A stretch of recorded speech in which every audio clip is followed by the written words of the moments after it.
diinta uu ka baxayaa cidhiir buu gelayaa ninku markii uu qof dilo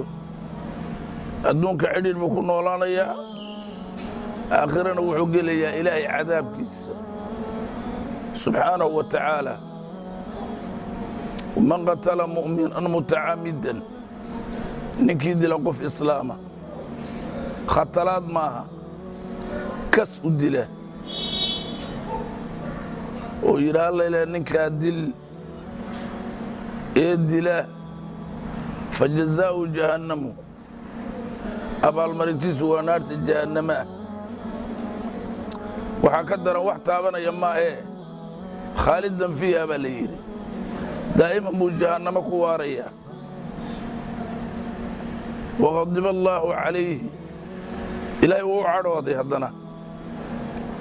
ilaahay caradiisaa ku dhacday walacanahu ilaahay waa fogeeyey naxariistiisuu ka fogeeyey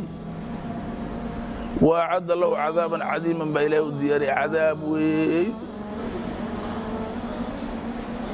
waxaa marka dadka islaamka ah ilaahay rumeeyey rasuulka rumeeyey in ay ka fogaadaan in wax la dilo oo ay isaga cararaan oo iska ilaaliyaan yaa la doonaya min akbar alkabaa'ir bay ka mid tahay kabaa'irta ilaahay waxa ugu waaweyn nebiga sala allahu calayhi wasalam waxaa laga wariyey inuu yidhi ninka dila qof mu'mina muxuu qofkii ninka u kaalmaya qaatilka man acaana calaa qatli muslimiin qofkii ka qaata kaalmadiisa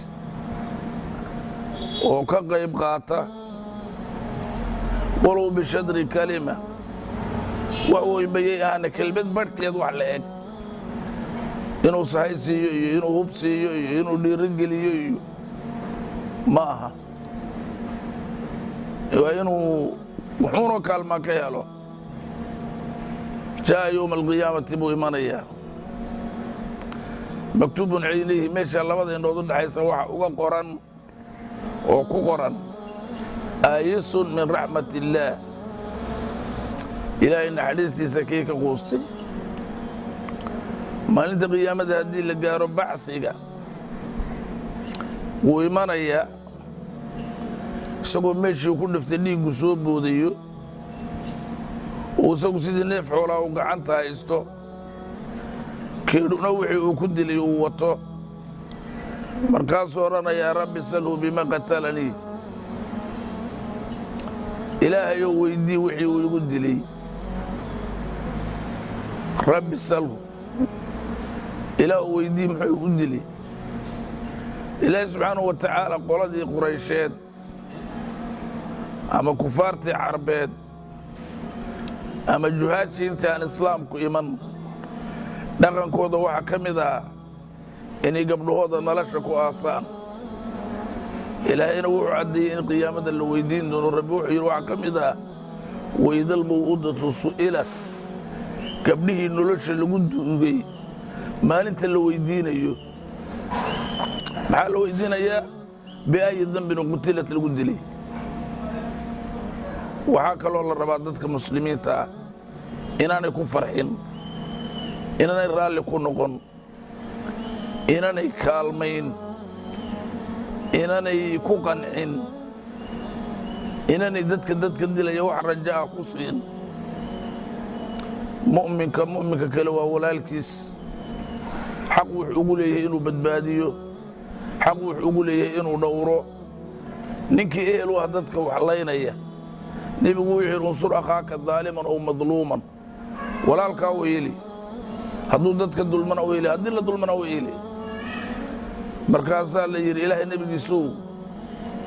waan u helinaynaa madluumkii daalimka sida ugu helinaa nebigu wuxuu yidhi dulmigaad ka celinaysaa inaad dulmiga ka celiso yaa hiilkiisii iyo gargaarkiisiiya haddii uu dulman yahay xaqiisa u soo celi hadduu dadka dulmayana dulmiga ka celi marka ninkii u heelinaya dadkaas uu u kala heelinaya kii wax dulmaya ha celiyo وإن دائفتان من المؤمنين اقتتلوا فأصلحوا بينهما بالعدل وإن دائفتان اقتتلا فأصلحوا بينهما كالعليا إلى مصلحية فإن بقت إحداهما على الأخرى هدي قولك واحد قلت قولتك الأوديدو فقاتلوا التي تبغي تناوح بقول الله إياه حتى تفي إلى أمر الله إلى أمرك إلهي ونقونيس وحال الربا مرك هيلكو إنو نقضى مد إلهي كسابسا مد رسولك كسابسا مد سنة النبي كسابسا مد حق وافقسا هيل نكوحو إن أرت لقى عليه وحن جعل الله مرك تدك خيارتا تدك وناك الجعل تدك أفر بالير قاني أود له إيمان له ومالكيس يحوق سمي الخير مرية يا مسكين وسق الجعل ووحو سمينا يقو قناعسن نبي وحو المركة نين كان قاني ووناق الجعل يا مسكين كقو قناعسن ماشا كاسي وحمريو فاجرهما سواء كان ولي كوب كبيها ديبين يا كان مالكيس مصلحة قبحية ومساكين تصغية وفتن تكون دمية